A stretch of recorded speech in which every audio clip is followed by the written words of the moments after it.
오늘 우리에게 주신 하나님의 말씀은 구약성경 사사기 4장 1절부터 16절까지 말씀입니다. 오늘 자리에 앉으셔서 읽으실 텐데요. 성경을 찾으시고 같이 읽겠습니다. 우리 주보에 원래 읽어야 될 때는 24절까지 읽어야 되는데 오늘 말씀을 1절부터 16절까지만 봉독하도록 하겠습니다. 사사기 4장 1절부터 16절까지 말씀 우리 함께 하나님을 경외하는 마음으로 함께 봉독해 올립니다.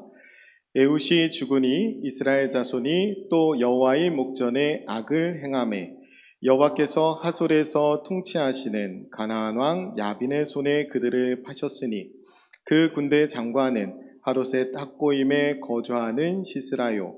야빈 왕은 철병거 900대가 있어 20년 동안 이스라엘 자손을 심히 학대했으므로 이스라엘 자손이 여호와께 부르짖었더라.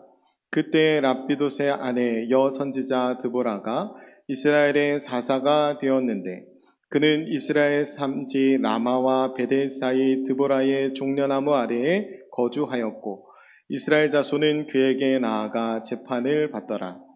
드보라가 사람을 보내어 아비노함의 아들 바락을 납달리 게데스에서 불러다가 그에게 이르되 이스라엘의 하나님 여호와께서 이같이 명령하지 아니하셨느냐? 너는 납달리 자손과 스불론 자손 10,000명을 거느리고 다볼산으로 가라. 내가 야빈의 군대 장관 시스라와 그의 병거들과 그의 무리를 기손강으로 이끌어 내게 이르게 하고 그를 내 손에 넘겨주리라 하셨느니라. 바락이 그에게 이르되 만일 당신이 나와 함께 가면 내가 가려니와 만일 당신이 나와 함께 가지 아니하면 나도 가지 아니하겠노라 하니 이르되 내가 반드시 너와 함께 가리라. 그러나 내가 이번에 가는 길에서는 영광을 얻지 못하리니 이는 여호와께서 시스라를 여인의 손에 파실 것임이니라 하고 드보라가 일어나 바락과 함께 가데스로 가니라. 바락이 스불론과 납달리를 게데스로 부르니 10,000명이 그를 따라 올라가고 그와 함께 올라가니라. 모세의 장인 호밥의 자손 중 겐사람 헤벨이 떠나 게데스에 가까운 사하나님 상수리 나무 곁에 이르러 장막을 쳤더라. 아비노함의 아들 바락이 다볼산에 오른 것을 사람들이 시스라에게 알림해 시스라가 모든 병거 곧 철병거 900대와 자기와 함께 있는 모든 백성을 하롯셋 학고임에서부터 기손강으로 모은지라. 드보라가 바락에게 이르되 일어나라. 이는 여호와께서 시스라를 내 손에 넘겨주신 날이라. 여호와께서 너와 너의 앞서 나가지 아니하시느냐 하는지라. 이에 바락이 10,000명을 거느리고 다볼산에서 내려가니 여호와께서 바락 앞에서 시스라와 그의 모든 병거와 그의 온 군대를 칼날로 혼란에 빠지게 하심에 시스라가 병거에서 내려 걸어서 도망한지라. 바락이 그의 병거들과 군대를 추격하여 하롯셋 학고임에 이르니 시스라의 온 군대가 다 칼에 엎드려졌고 한 사람도 남은 자가 없었더라. 아멘. 우리 호산나 찬양대에서 하나님께 찬양으로 영광 올려드리겠습니다.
같이 기도하겠습니다.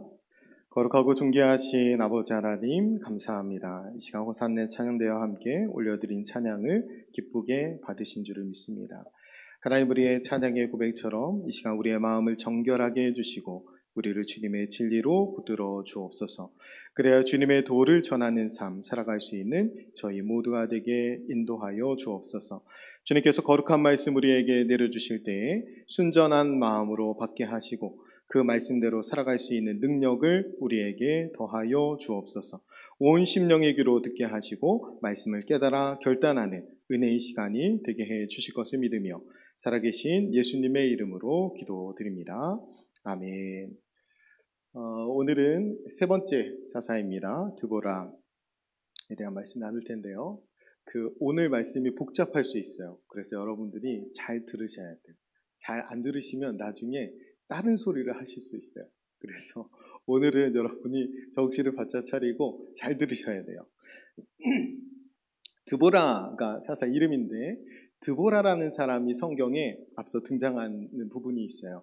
우리가 지금 창세기와 출애굽기를 다 묵상을 마쳤고 지금 사도행전을 하고 있기 때문에 창세기와 출애굽기 배경하에 이런 말씀을 드리겠습니다. 드보라라는 인물이 창세기에 등장하는데 그 인물이 누구냐면 리브가의 유모입니다. 야곱이 베델에서 제단을 쌓아요. 베델이 어디냐면 돌베개를 베고 형으로부터 도망쳐서 나왔을 때 앞이 캄캄할 때 이 길을 어떻게 가나 할 때 하나님 나와 함께 해주십시오. 하나님 나의 하나님 되주십시오. 라고 할 때 하나님이 그곳에서 이 야곱을 만나 주시거든요. 그래서 그것을 베델이라고 합니다. 나중에 야곱이 좀 돌아와요. 세겜을 거쳐서 다시 베델로 돌아와서 그곳에 엘 베델이라고 하면서 다시 제단을 쌓습니다. 그런데 그곳에서 리브가가 죽어요. 그래서 리브가를 그곳 베델의 상수리나무 아래에 묻고 알론바곳이라고 합니다. 통곡의 상수리나무. 근데 그 이전에 세겜에서 나올 때, 그러니까 야곱이 베델에서 뭐라고 고백하냐면 하나님이 내 하나님 되실 겁니다. 난 하나님과 함께 갑니다. 이렇게 고백했어요. 그런데 잠깐 한눈을 판 게 세겜이에요. 그래서 세겜에서 나올 때 어떻게 하냐면 세겜의 상수리나무 아래에 모든 우상을 묻어버리고 나옵니다. 지금 계속 상수리나무가 반복되는데 오늘 상수리나무 나오잖아요. 성경의 상수리나무는 다 부정적으로 등장해요. 그래서 대표적으로 사울이 죽은 곳이 상수리나무 아래에 묻힙니다. 그리고 다윗을 계속 쫓아다녔던, 다윗을 괴롭게 했던 압살롬이 어떻게 죽어요? 나뭇가지에 머리가 걸려서 죽죠. 그 나무가 상수리나무. 성경의 대부분 상수리나무 부정적으로 쓰입니다. 반대로 종려나무는 긍정적으로 쓰여요. 오늘 똑같은 베델이라는 공간에 종려나무 아래에 드보라가 있습니다. 오늘 말씀에서 전체적으로 하나님이 이스라엘 백성에게 말씀하시는 것은 세겜의 상수리나무 아래 우상을 묻었듯이 지금 너희가 가나안 땅에서 따른 우상을 버리고 다시 하나님께로 돌아오라는 거예요. 그래서 드보라의 말씀을 기억할 때 가장 중요한 것은 드보라가 종려나무 아래에 있었다. 이 말씀이 제일 중요합니다. 우리는 이 드보라의 말씀을 사실은 여사사라고 먼저 기억하는데 사실 오늘 말씀에 여사사라는 말이 있어요? 없어요? 없어요. 여선지자라는 말은 있지만 여사사라는 말은 없습니다. 그리고 강조는 여자에게 있는 것이 아니라 선지자의 강조가 있어요. 이 드보라가 선지자였다는 거예요. 하나님의 말씀을 맡은 사람이었다. 여기에 강조점이 있습니다. 그래서 지금 종려나무 아래에 지금 드보라가 있잖아요. 드보라의 이름 뜻이 꿀벌이라는 뜻이에요. 재밌지 않아요? 종려나무 가지는 대추야자 열매입니다. 성지순례 가면 많이 사오시는 거예요. 선물로 받아보신 적 있을 텐데 우리나라의 대추보다 훨씬 커요. 그런데 엄청 달아요. 그러니까 가나안 땅이 젖과 꿀이 흐르는 땅이라고 하는데 그 안에 꿀을 만들 때 이 대추야자 열매로 만들어요. 그러니까 이 종려나무 아래에 드보라가 앉아있는 것은 이 꿀이 가득한 나무 밑에 꿀벌이 앉아있는 거예요. 이 뭘 상징하는 거냐면 꿀송이보다 더 난 하나님의 말씀을 이스라엘 백성들에게 선포하는 그야말로 이 말씀을 맡은 사람이 드보라예요. 그리고 종려나무가 상징하는 것 중에 또 하나는 승리도 상징하지만 종려나무가 일직선으로 쭉 자라나요. 길게 자라는 것은 30m까지 자라난다고 그래요. 그래서 성경은 의인을 종려나무로 상징합니다. 그 시편 92편 12절에 보면 의인은 종려나무같이 번성하며 이렇게 돼 있어요. 올곧게 반듯하게 서 있다는 거예요. 지금 사사기의 암흑시대에 사사 드보라만 올곧게 서 있는 거예요. 그 이전에 여러분 이 다른 사사하고 다르게 에훗을 기억하면 하나님이 한 구원자를 세워 사사를 세웠잖아요. 그죠? 근데 드보라는 사사가 돼요. 왜 그러냐면 그 이전에 하나님이 드보라를 선지자로 먼저 세웠기 때문에. 그래서 선지자로 하나님의 말씀을 받은 온전한 사람으로 이 당시에 살고 있었기 때문에 사사의 역할을 하는 것이 당연했던 거예요. 그런데 우리는 여자에 너무 집중하는 거예요. 사실 이 드보라는 하나님의 말씀을 상징하는 사람이고 제일 온전한 의인을 상징합니다. 약한 사람을 상징하지 않아요. 그런데 여자를 하나님이 들어서 쓰셨다. 이렇게 생각하거든요. 이 여자의 물론 여기에서 야엘의 이야기도 있지만 여자를 들어 사용하시는 것은 맞습니다. 그런데 거기에 강조점이 있지 않아요. 그래서 우리가 이 본문을 잘못 읽으면 엉뚱한 데 가 있을 수 있어요. 그래서 여사사 드보라 이런 제목으로 설교 들었으면 잘못 들은 거예요. 그건 엉뚱한 데 가 있게 됩니다. 여선지자 사사 드보라입니다.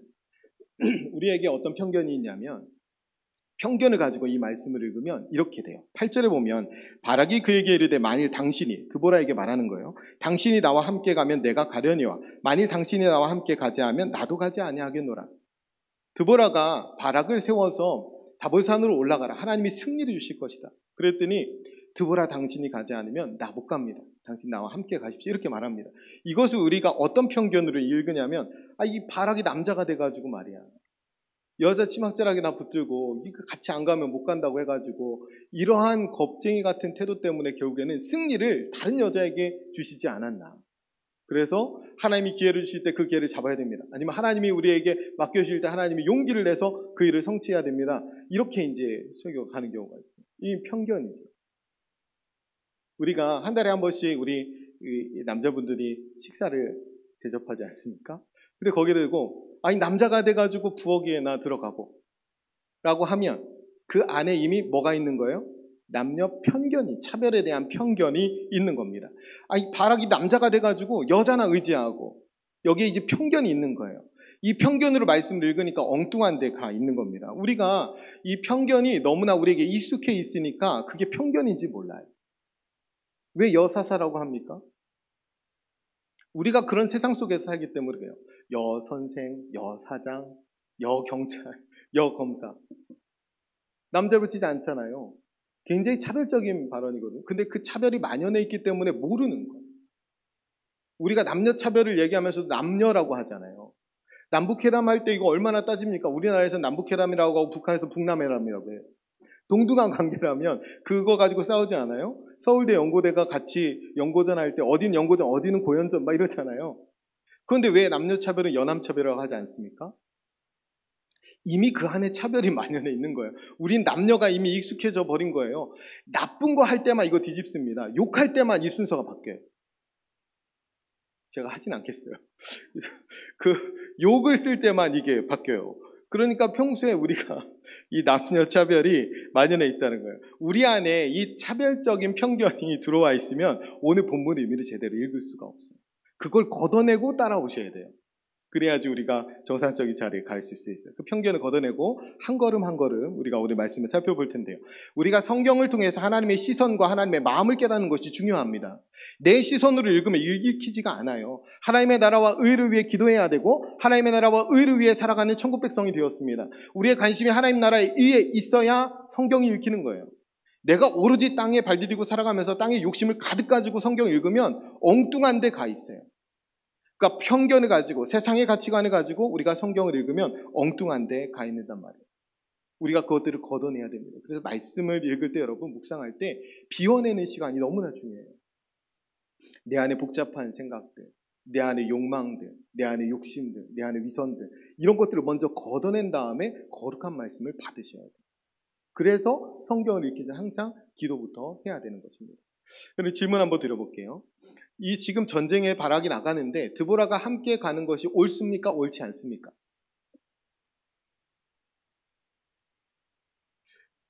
틀렸다고 할까봐 말을 못 하시는데 그 드보라가 전쟁에 함께 가는 것이 당연히 맞습니다. 왜 그러냐면 이 당시의 사사는 어떤 역할을 하냐면 재판관, 정치적인 지도자, 군사적인 지도자, 왕이 했던 역할을 다 하는 거예요. 지금 전쟁에 나가는데 드보라가 같이 가야 되겠어요? 안 가야 되겠어요? 가야죠. 지금 사사인데.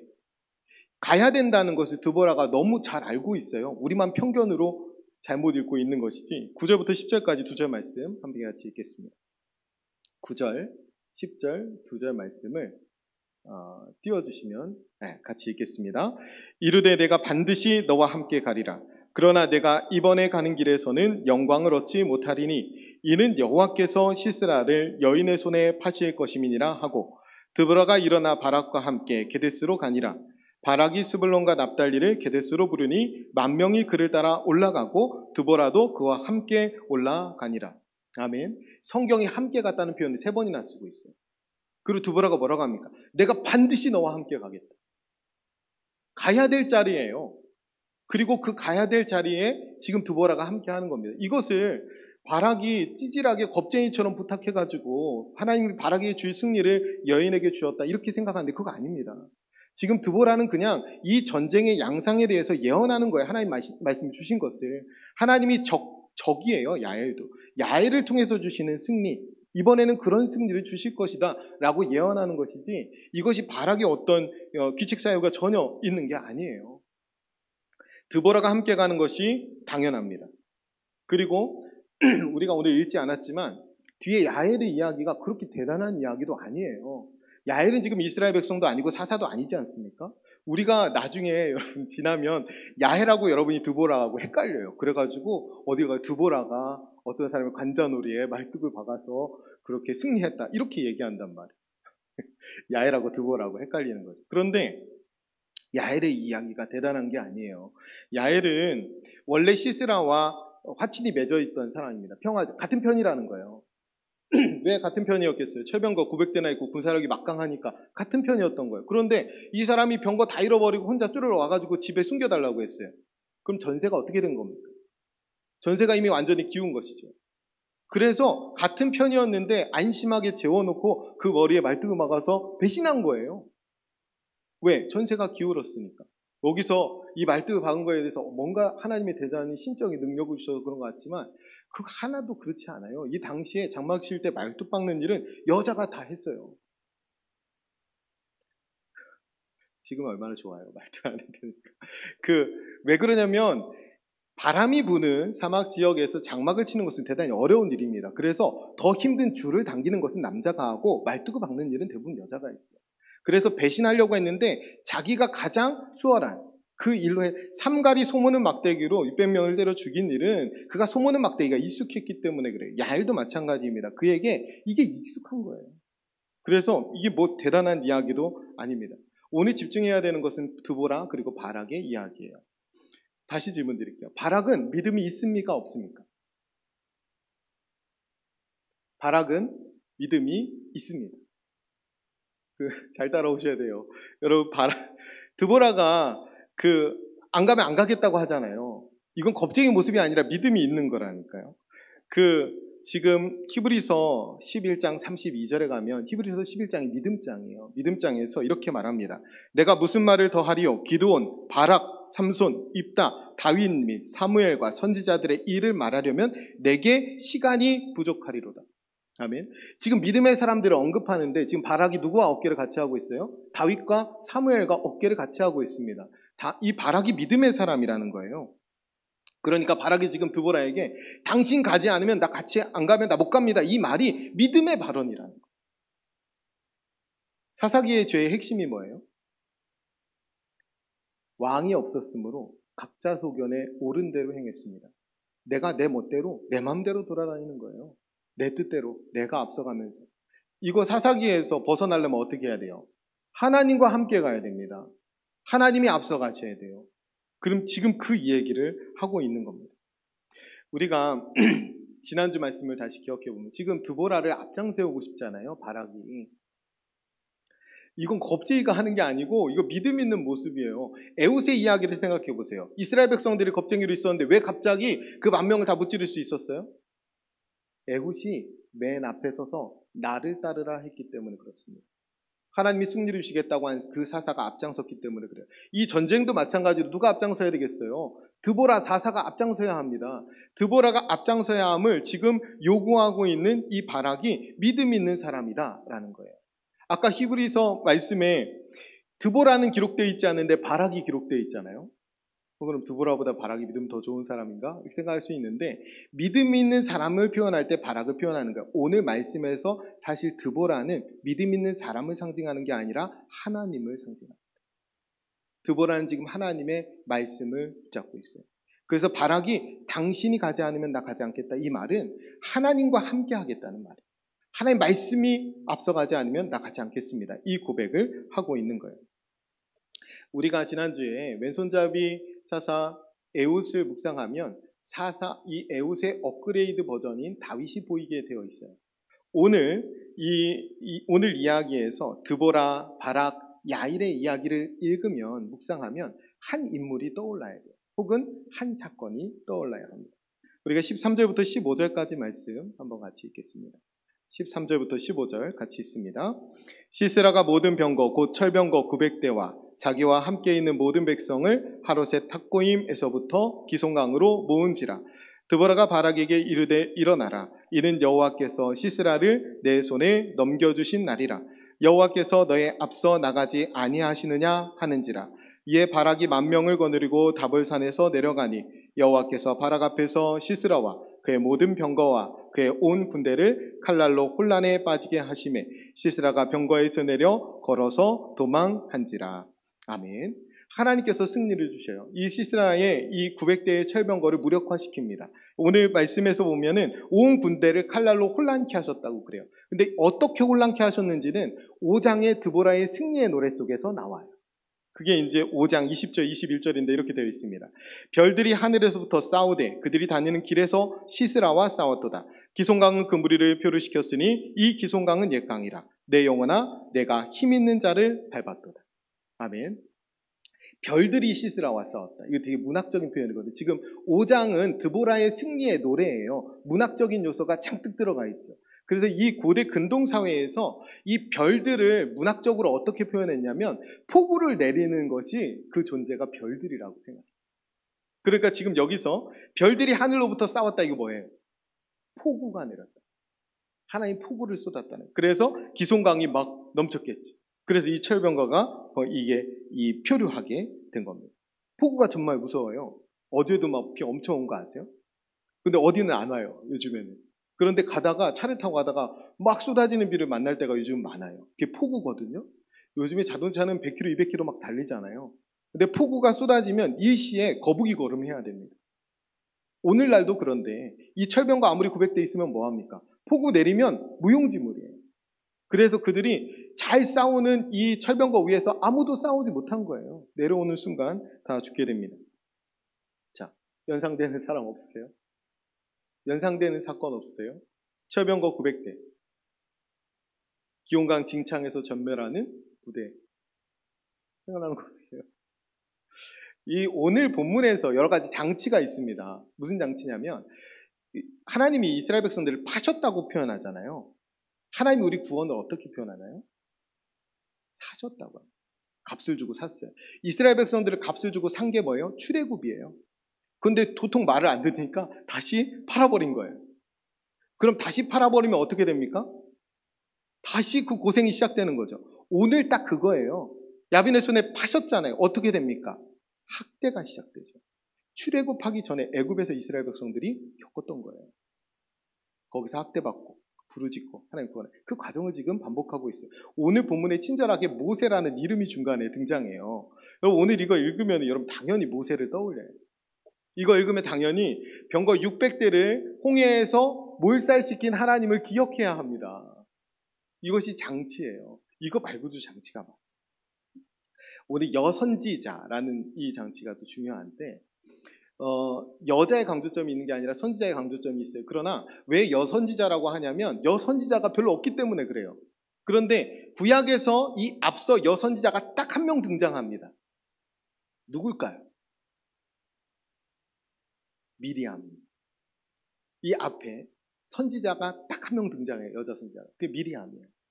그래서 미리암이 선지자였다라고 증언하는 본문이 출애굽기 15장에 나와요. 그런데 그 15장이 어떤 장이냐면 이 미리암이 홍해의 승리를 찬양하고 노래하는 장이에요. 이거 기억해. 우리가 성경을 잘 안 읽으니까 여러분들 이거 잘 기억 못하는데 이스라엘 백성들은 지금 이 본문을 대하면 당연히 이것이 기억나게 되어 있어요. 미리암의 노래가 이겁니다. 출애굽기 15장 19절부터인데요. 바로의 말과 병과 마병이 함께 바다에 들어가며 여호와께서 바닷물을 그들 위에 되돌려 흐르게 하셨으나 이스라엘 자손은 바닷 가운데서 마른 땅으로 지나간지라. 아론의 누이 선지자 미리암이 손에 소고를 잡음에 모든 여인도 그를 따라 나오며 소고를 잡고 춤추니 미리암이 그들에게 화답하여 이르되 너희는 여호와를 찬송하라. 그는 높고 영화로우시며 말과 그 탄자를 바다에 던지셨음이로다 하였더라. 아멘. 오늘 선지자로서 가장 중요한 역할이 뭐예요? 하나님의 승리를 선포하는 것이고 그 승리를 기억하게 하는 것입니다. 지금 드보라가 그거 하고 있는 거예요. 하나님이 함께 가지 않으면 나 못 갑니다. 버티는 그 원조가 누구예요? 모세 아닙니까? 모세. 정말 모세가 징그럽게 말을 안 들어요. 하나님이 가라고 하는데 계속 못 갑니다. 그래서 제가 그걸 묵상하면서 진짜 나 같은 모세 안 썼겠다 이런 생각이 들어요. 근데 하나님이 모세를 계속 달래고 써요. 그래서 출애굽 역사도 다 이룹니다. 그런데 모세가 출애굽기 33장에 가면 또 못 간다고 그래요. 이게 언제냐면 하나님 모세에게 신의 산으로 올라가라. 그랬더니 하나님 같이 안 가면 나 못 갑니다. 이래요. 이게 출애굽기 33장 15절인데 모세가 여호와께 아뢰되 주께서 친히 가지 아니하시거든 우리를 이곳에서 올려보내지 마옵소서. 지금 바락한테 드볼산으로 올라가라고 했잖아요. 나 드보라가 같이 함께 안 가면 못 갑니다. 내가 반드시 너와 함께 하랴. 이 말을 듣고 가거든요. 모세도 똑같아요. 신의 산 나 못 갑니다. 하나님 나와 함께 해야 돼요. 하나님이 모세에게 말해요. 내가 너와 반드시 함께 하겠다. 그러니까 모세가 또 증거를 보여주십시오 이래요. 그래서 나를 좀 내 앞에 좀 보여주십시오. 이러니까 하나님이 나를 보면 죽는다고 그러시죠. 그러면서 등만 살짝 보여주시죠. 그게 출애굽기 33장의 이야기입니다. 지금 우리는 바락을 통해서 누구를 봐야 되냐면 모세를 봐야 돼요. 하나님이 함께하지 않으면 가지 않겠습니다. 오늘 이 긴 이야기와 이 여러 등장인물을 통해서 하나님께서 이스라엘 백성들 그리고 우리에게 가르치고자 하시는 것은 뭐냐면 이전의 승리를 기억하라는 거예요. 하나님만 의지했을 때 주셨던 그 승리, 하나님만 앞세웠을 때 주셨던 그 말도 안 되는 승리를 기억하라는 것입니다. 오늘 전체 이야기는 사람의 능력이 아니라 어떤 사람에게 주목하는 것이 아니라 하나님이 주시는 말도 안 되는 승리를 보여주시는 거예요. 홍해에서 600대의 병거를 수장시켰듯이 하나님이 지금 이 철병거 900대를 무력화시키는 이 말도 안 되는 승리를 하나님이 주십니다. 적장을 가장 연약한 여인의 손에 그냥 맡겨서 죽게 만드셔요. 하나님이 하신 일이죠. 하나님이 이스라엘 백성들에게 지금 가르치시는 것은 내가 그 전에 주었던 말도 안 되는 승리를 좀 기억하라는 거예요. 오늘 본문 전체에서 계속 반복돼서 등장하는 주어는 뭐냐면 내가 여호와가입니다. 하나님이 승리를 이끌어 가시는 거예요. 모든 일의 주어가 지금 하나님으로 되어 있습니다. 승리를 주시는 분은 하나님이시고 전쟁은 하나님께 달려 있는 거예요. 이걸 지금 다시 고백하라는 거예요. 이스라엘 백성들이. 이 승리를 좀 기억하라는 거죠. 지난주에 에훗을 통해서 하나님이 기억하게 하신 승리는 뭐예요? 여리고성의 승리입니다. 길갈에서 주셨던 요단강을 건너서면서 누렸던 그 승리를 기억하라는 거예요. 이스라엘 백성들이 한 게 뭐가 있어요? 요단강을 건너면서 한 게 뭐가 있습니까? 여리고성을 무너뜨릴 때 7바퀴 돈 것밖에는 한 게 없잖아요. 그러나 그들이 그것을 할례를 받으면서 하나님께 온전히 맡겼을 때 말도 안 되는 승리를 주셨어요. 오는 드보라를 통해서 주시는 이야기는 뭡니까? 출애굽의 승리를 기억하라는 거예요. 홍해에서 주셨던 그 말도 안 되는 승리를 좀 기억하고 다시 하나님께로 돌아와서 하나님을 왕으로 모시고 하나님만 따르라는 거예요. 베델에서 야곱이 돌베개를 베고 자다가 일어나서 결단했던 것처럼 내가 이제 하나님을 하나님으로 모시겠습니다. 내가 하나님과 동행하겠습니다. 하나님이 앞서가지 않으면 나 바딴 나라로 못 갑니다.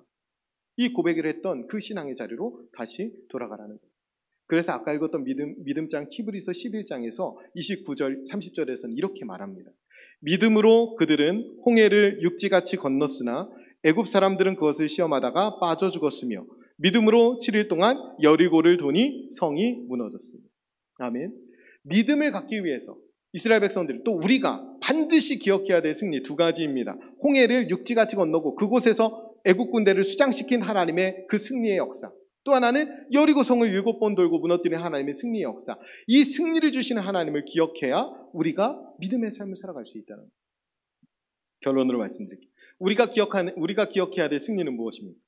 우리가 기억해야 될 여리고의 승리, 우리가 기억해야 될 길갈의 승리, 우리가 기억해야 될 홍해의 승리는 뭐예요? 이 전체는 출애굽의 승리입니다. 우리를 구원하기 위해서 주님께서 우리에게 주신 승리가 뭐예요? 이것은 두말할 필요도 없이 예수 그리스도의 승리입니다. 예수님께서 십자가를 통해서, 십자가와 부활을 통해서 우리에게 주신 승리예요. 종려나무가 지난주부터 계속 나오잖아요. 승리의 상징입니다. 그런데 종려나무가 또 하나 상징하는 것은 뭐냐면, 종려나무가 이 자른 다음에 불로 태워도 그루터기만 있으면 다시 살아난다. 그래서 학명으로는 이 종려나무가 불사조라는 뜻이 있어요. 그래서 이스라엘 백성들, 유대인들은 종려나무를 향해서 두 가지 의미입니다. 하나는 승리, 하나는 부활. 우리는 십자가에서 승리하시고 우리에게 부활을 주신 그 예수님의 승리를 기억해야 합니다. 우리 이 땅에 살아가는 동안에 두말할 필요도 없이 예수님의 승리를 기억하고 우리가 아무것도 하지 않고 누리는 이 십자가의 승리를 그대로 따라가면서 살아가야 돼요. 우리가 예수님이 걸어가신 그 십자가의 길이 승리인 줄 압니다. 내가 주인 되어서 내 멋대로 살아가는 길이 승리가 아니고, 내가 주님께 속해서 내 안에 계신 주님이 이끄시는 대로 걸어가는 그 십자가의 길을 걸어갈 때 하나님 우리에게 승리를 주심을 우리가 믿고 있습니다. 우리가 할 일은 이 승리를 바라보고 하나님만 의지하고 사는 것뿐이에요. 내가 하나님 벗어나지 않고 말씀을 벗어나지 않으려고 노력해야 됩니다. 말씀 없으면 내가 살 수 없습니다. 그렇게 고백해야 돼요. 하나님 함께 하지 않으면 나 한 발짝도 갈 수 없습니다. 나 이제 하나님의 소유가 되었습니다. 나 하나님의 백성이 되었습니다. 난 십자가로 구원받은 하나님의 자녀가 그리스도인이 되었습니다. 나는 하나님이 한 발짝도 같이 가지 않으면 나 못 갑니다. 이렇게 고백하는 거예요. 이 사실을 고백하면서 주님과 동행하는 인생을 살아가는 것, 예수님이 걸어가신 그 승리의 걸음을 함께 걸어가는 것, 그것이 그리스도인의 삶이에요. 우리는 종려나무가지 막 흔들면서, 그때는 몰랐죠. 막 흔들면서 다윗의 자손 예수여 라고 하면서 그를 왕으로 옹립하려고 했을 때, 우리 이제 알지 않습니까? 그 종려나무가지 흔들면서 맞이했던 그 예수가 진짜 만왕의 왕이신 것을 우리가 알아요. 그분이 승리자인 것을 압니다. 그래서 우리는 다시 그분 앞에서 그분의 승리를 기억하며 그분과 동행하는 삶을 살아야 돼요. 사사기가 7번 반복됩니다. 사사들의 이야기가. 사사기는 이 반복되는 암흑기의 이야기가 아니에요. 이 사사기는 반복되는 하나님의 구원의 이야기입니다. 한 구원자를 예비하셔서 그들을 살리시고 다시 승리하게 하시는 하나님의 자비의 역사, 구원의 역사, 승리의 역사입니다. 우리가 인생을 되돌아보면 구원받은 이후에 우리가 인생에 하나님께서 여러 가지 참 많은 승리를 주셨다는 사실을 기억할 수 있습니다. 그런데 우리는 그 승리를 너무 잘 잊어버려요. 그래서 현실에 만족하지 못하고 또는 현실에서 내가 주인 되어서 하려고 하는 그런 안타까운 모습들을 반복할 때가 많습니다. 우리는 우리 인생에 참으로 많은 승리를 주셨던 그 하나님을 기억해야 합니다. 그리고 궁극적으로 다시 십자가의 승리로 돌아가서 십자가의 처음 사랑을 기억해야 돼요. 우리는 인생의 국면마다 우리가 지난 한 주만 돌아봐도 하나님의 자비의 손길이 있었음을 우리가 고백할 수 있습니다. 하나님께서 이 철병거를 진창에 넣는 일, 그리고 야훼를 일으켜서 시스라를 죽게 하는 일, 이것은 하나님께서 이스라엘 백성들에게 베푸시는 하나님의 자비의 손길이에요. 우리 인생도 우리가 주인 되어서 살 수 없는 이유가 뭐냐면 하나님의 이러한 세밀한 인도하심, 이러한 자비함이 없으면 우리는 한순간도 살 수 없습니다. 그래서 하나님께 하나님이 앞서가지 않으면 저는 갈 수 없습니다. 하나님이 은혜 주시지 않으면, 하나님이 자비의 손길로 붙들어 주시지 않으면 저는 살 수 없습니다. 이 고백을 하면서 살아가는 것이 그리스도인입니다. 하나님을 의지하고 하나님의 도움을 구하며 하나님만 왕으로 모시고 살아가는 저와 여러분 되시기를 간절히 축원드립니다. 기도하겠습니다. 우리 기도할 때 먼저 하나님, 차별과 편견을 버리게 해주옵소서. 하나님의 마음, 하나님의 시선으로 살게 해주옵소서. 예수님의 승리를 기억하고 살게 하시되 예수님의 길을 따라 걸어가는 저희들 되게 하여 주옵소서. 하나님만 의지할 때 주셨던 그 승리를 기억하고 살게 하시고 우리의 삶 가운데 붙들어 주시는, 베풀어 주시는 그 자비의 손길 잊지 않고 살아가는 믿음의 백성들이 되게 하여 주옵소서. 우리 같이 결단하면서 함께 통성으로 기도하겠습니다. 기도합니다. 은혜로우신 아버지 하나님 감사합니다. 하나님, 주님 앞에 나온 하나님의 백성들 주의 말씀을 듣고 이 시간에 결단하며 기도합니다. 하나님, 우리 안에 있는 차별과 편견을 버리게 하시고 하나님의 마음, 하나님의 시선으로 살게 하여 주시옵소서. 예수님의 승리를 기억하여 살게 하시고 예수님이 걸어가신 그 십자가의 길을 따라갈 때에 낮아지고 작아지고 약해지는 것 두려워하지 않는 믿음의 백성들이 되게 하여 주시옵소서. 하나님만 의지할 때 주셨던 승리를 기억하고 살게 해주시고 하나님은 왕으로 모시고 하나님을 항상 앞에 모시고 흔들림 없는 믿음의 걸음 걸어가게 하여 주시옵소서. 이미 주신 그 생명의 길을 걸어갈 때에 하나님 우리에게 충만한 기쁨과 영원한 즐거움을 이미 보장해 주신 줄을 믿습니다. 우리의 육체도 우리의 영도 우리 영혼도 하나님께서 붙들어 주시고 지켜주심을 저희들 분명히 믿습니다. 흔들림 없이 주님과 함께 동행하며 승리의 걸음을 걸어가는 주의 백성들 되게 하여 주옵소서. 우리의 승리가 아니라 주님의 승리를 선포하며 주님의 승리를 구하며 아버지 그렇게 담대하게 믿음의 걸음을 걸어가는 모든 하나님의 사람들 되게 하여 주옵소서. 아버지 바락과 같은 믿음의 사람들 되게 원하오니 아버지 저희에게 믿음의 주 온전케 하시는 예수 그리스도만 바라볼 수 있는 믿음의 눈을 열어주시고 주님만을 붙들고 신실하게 믿음의 걸음을 걸어가는 모든 하나님의 사람들이 다 되게 인도하여 주시옵소서.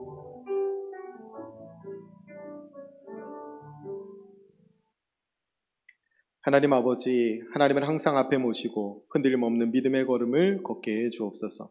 십자가의 승리, 부활의 승리를 잊지 않게 하시고 믿음의 주 온전케 하시는 예수님만 바라보고 살게 해 주옵소서. 예수님의 십자가 승리를 기억하며 우리도 예수님의 길을 따라 걸어가게 해 주옵소서. 우리가 예수님과 같이 십자가의 길을 걸어가면서 낮아지고 작아지고 약해지기를 두려워하지 않게 하시고 기록된 말씀 밖으로 벗어나지 않도록 몸부림치며 하나님과 동행하고 또 하나님의 은혜와 자비의 손길을 구하며 담대하게 믿음의 걸음 걸어가는 저희 모두가 되게 인도하여 주옵소서. 주님 우리와 함께 동행해 주실 것을 믿으며 우리에게 영원한 승리를 주신 예수님의 이름으로 기도드립니다.